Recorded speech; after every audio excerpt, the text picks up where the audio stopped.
Alors on est à l'Université catholique de Lille et aujourd'hui se déroule le grand débat des facultés sur la responsabilité sociétale et environnementale. La finalité finalement de cette rencontre, c'est de provoquer des discussions, des débats entre des étudiants, des responsables RSE d'entreprise, des enseignants-chercheurs et des salariés de l'université sur des sujets ô combien importants aujourd'hui qui sont finalement notre responsabilité vis-à-vis de la société, vis-à-vis de l'environnement.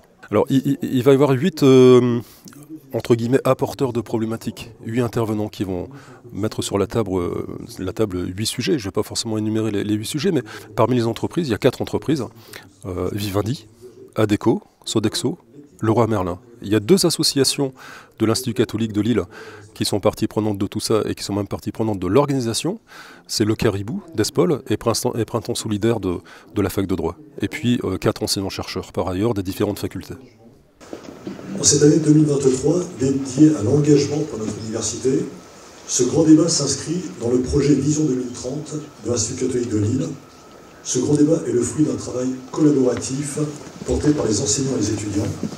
Il a rassemblé les compétences et les métiers de différents de nos établissements, la faculté de lettres et de sciences humaines, la faculté de gestion, d'économie et de sciences, la faculté de théologie, et ESPOL, qui est l'école européenne de sciences politiques. Je suis là en tant que présidente du Caribou, qui est en fait l'association écologique éco-responsable d'ESPOL.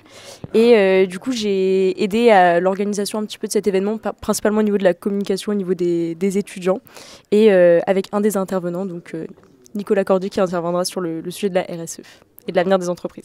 Alors j'ai trouvé que c'était vraiment intéressant de réfléchir avec des étudiants, des enseignants, à l'impact qu'on pouvait avoir en restauration scolaire sur les choix d'alimentation, un petit peu sur la planète.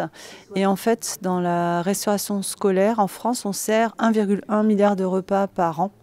Donc en fait, les choix qu'on va pouvoir faire en termes de qualité des aliments, en termes de choix de bio, de pas bio, ça va quand même avoir des conséquences importantes. Donc c'est un sujet que je trouve d'importance collective. Les débats et discussions vont être menés par les participants eux-mêmes.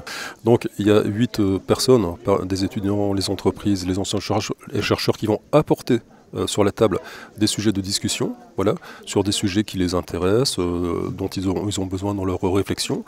Et ensuite, les participants on va changer de salle en fait. Là, on est dans un amphithéâtre pour lancer la chose. Et ensuite, on change de salle.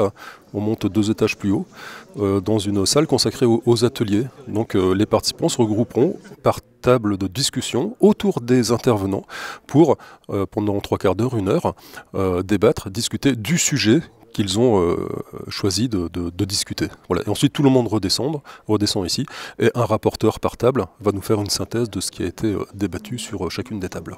Moi, je suis ravi d'être là aujourd'hui pour justement ouvrir la réflexion qui est la nôtre.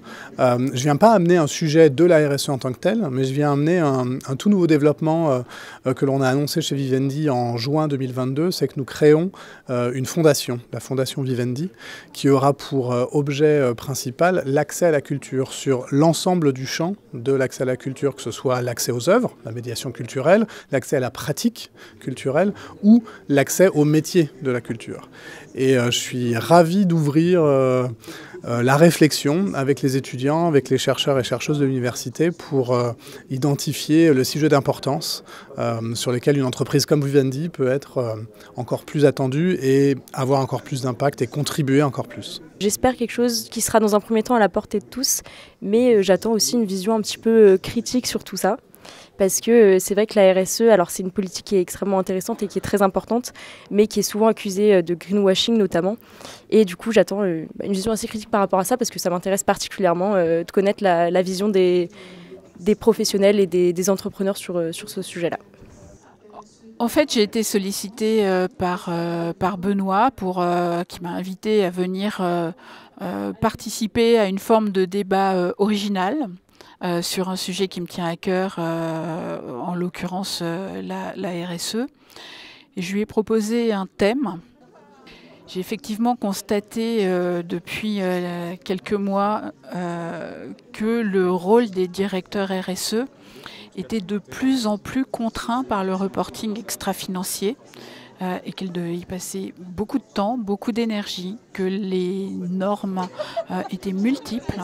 Est-ce qu'on est là pour produire de la norme ou est-ce qu'on est là de la data, ou est-ce qu'on est là pour changer le monde, changer les organisations, avoir un impact ou mesurer cet impact. Donc c'est en fait pour trouver des réponses à ces questions que je suis venue pour participer à ce débat dans sa forme originale de conférence inversée. Alors, je sais que l'Université catholique de Lille est assez impliquée. J'ai eu l'occasion de discuter notamment avec plusieurs personnes de l'université qui ont mené le projet MaPérenne, qui est un projet à portée énergétique, entre guillemets. Donc le but, c'était de réduire notamment la consommation de l'Université catholique de Lille en termes d'énergie, ce qui est une bonne chose. Et je sais qu'en ce moment, ils sont en train de faire en sorte d'obtenir un label, le label Agir Ensemble, donc un label de campus durable. Donc je dirais que c'est une bonne première avancée. Après, il y a plein de petites choses pour lesquelles c'est pas encore suffisant. Je sais qu'au début de l'année, par exemple, il y avait encore beaucoup trop de lumière allumée en permanence dans les bâtiments, ce genre de choses, donc il y a encore des progrès à faire. Pendant les ateliers, donc, des étudiants sont missionnés pour se répartir autour des tables et prendre note de tout ce qui sera dit, puisqu'on va produire un livrable. Voilà, qui, dans les semaines qui viennent, qui reprendra l'ensemble des contributions. Voilà, donc, une trace complète sera conservée des productions de ce soir.